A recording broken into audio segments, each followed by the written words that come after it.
Before we got the bandsaw, we used to cut all our bowl blanks and platters and things like that on this system. So it's the backyard engineering 101 of bandsaw cutting without a bandsaw with your chainsaw. So here it is. The log bandsaw cutting system.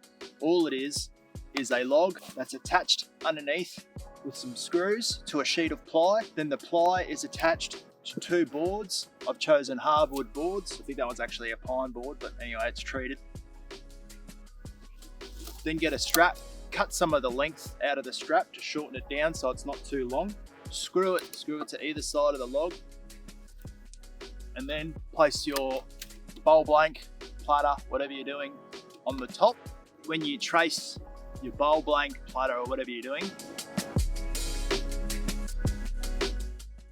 make sure, I just use a nail punch or something like that to punch that center hole so you can find it again later on once these have dried out.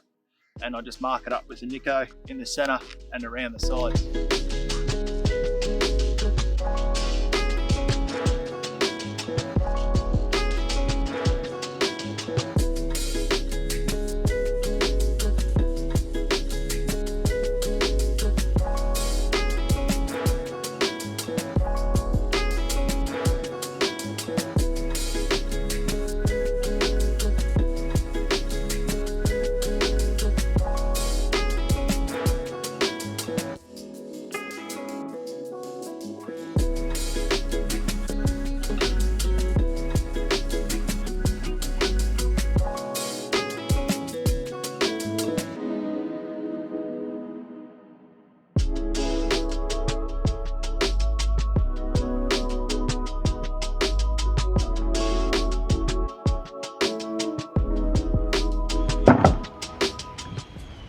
Hope that helps. Cheers.